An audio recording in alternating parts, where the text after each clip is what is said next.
Selamat sore Bapak Gregorius Daru. Saya Ellen Felicia dengan NIM 20G10035 kelas 1 dari Prodi Akuntansi akan memberikan penjelasan mengenai apa yang saya pelajari dari pertemuan pertama hingga pertemuan ketujuh mata kuliah Filsafat Logika. Jadi, di dalam pelajaran, saya belajar tentang apa itu filsafat ilmu dan logika, dan apa tujuan saya belajar filsafat ilmu dan logika. Logika diperlukan dalam kehidupan kita, karena supaya kita dapat berpikir secara kritis dan benar, sehingga tidak menyebabkan terjadinya konflik.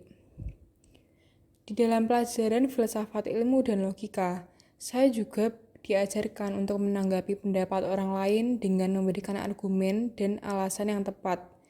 Saya juga diajarkan untuk berpikir secara kritis. Di dalam pelajaran, saya diajarkan untuk berdebat secara logis dengan melawan beberapa argumen dari orang tersebut. Saya juga belajar mengenai ilmu pengetahuan, ciri ilmu pengetahuan, serta perbedaan antara pengetahuan dan ilmu pengetahuan. Selain itu, saya belajar tentang ontologi, epistemologi, dan aksiologi. Dan saya juga belajar tentang arti keadilan yang sebenarnya. Menurut saya, arti filsafat ilmu dan logika di zaman sekarang merupakan usaha kita dalam mencari sesuatu jawaban dengan cara yang rasional untuk menemukan suatu kebijaksanaan. Yang akan saya lakukan dengan pengetahuan filsafat ilmu dan logika yang saya miliki adalah menerapkan dan memakainya dalam kehidupan sehari-hari saya, supaya kemampuan berpikir saya semakin lama semakin membaik dan semakin meningkat. Saya juga dapat berpikir secara kritis. Dengan kemampuan berpikir secara kritis saya yang baik, akan berdampak baik bagi kehidupan saya di masa kini dan masa depan. Contoh permasalahan manusia yang bisa diselesaikan oleh filsafat ilmu dan logika. Saya ambil contoh misalnya, banyak orang muslim yang tidak menyenangi sebagian budaya barat, khususnya tentang kebebasan seks atau seks bebas.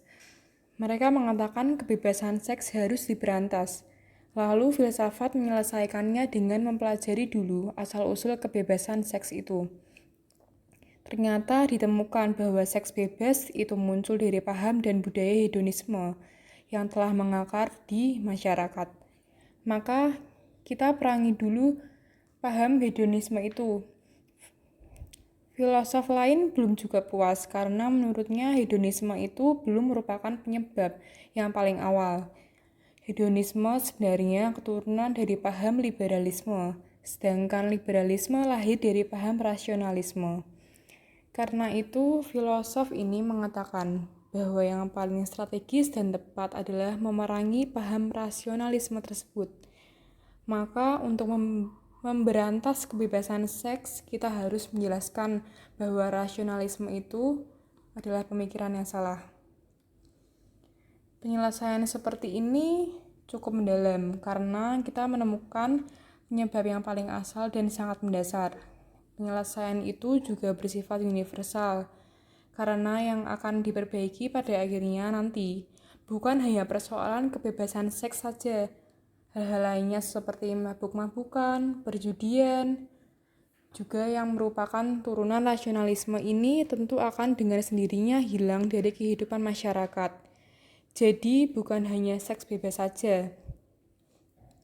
Lalu saya juga tidak setuju dengan salah satu pendapat filsuf yaitu pendapatnya Karl Marx. Menurut Marx, kemiskinan yaitu kekurangan pangan, sandang, papan, pendidikan, dan kesehatan itu lahir dari ketidakadilan yang muncul karena sistem dunia memberi keistimewaan kepada kaum kapitalis. Oleh karena itu, kapitalis harus dimusnahkan agar semua orang yang mempunyai hak sama rasa dan sama rasa terhadap sumber daya alam. Saya tidak setuju dengan pendapatnya. Menurut saya, yang dikatakan Marx, yaitu kemiskinan lahir dari sistem kapitalisme, kurang benar. Saya tidak setuju karena tidak semua masyarakat yang sudah hidup makmur semakin diuntungkan, tetapi masyarakat yang hidup susah juga semakin disusahkan. yang disebabkan oleh kapitalisme tersebut. Karena menurut saya, kemiskinan juga bisa disebabkan karena kemalasan dari orang-orang tersebut, sehingga mereka tidak mau berusaha. Saya tidak setuju jika sistem kapitalis harus dihapuskan, karena sistem kapitalis juga memiliki sisi positif, tidak hanya sisi negatifnya saja. Kapitalis yang dipegang oleh pihak swasta akan membuat ekonomi kita terus berkembang dan menuntut yang paling baik. Dengan adanya sistem kapitalis tersebut, ekonomi kita akan semakin maju dan makmur. Selain itu, kapitalisme juga mengajarkan kita untuk tidak mudah putus asa dan berjuang terus-menerus. Selain itu, saya juga belajar mengenai perbedaan antara robot dan manusia. Robot itu tidak memiliki hati nurani, perasaan, tetapi manusia itu punya perasaan, hati nurani, dan akal budinya. Jika manusia bisa berinteraksi dengan sesamanya lewat tubuhnya, lewat berbicara, lewat kemampuan inderanya, tetapi robot hanya bisa berbicara, sangat berbeda dengan manusia.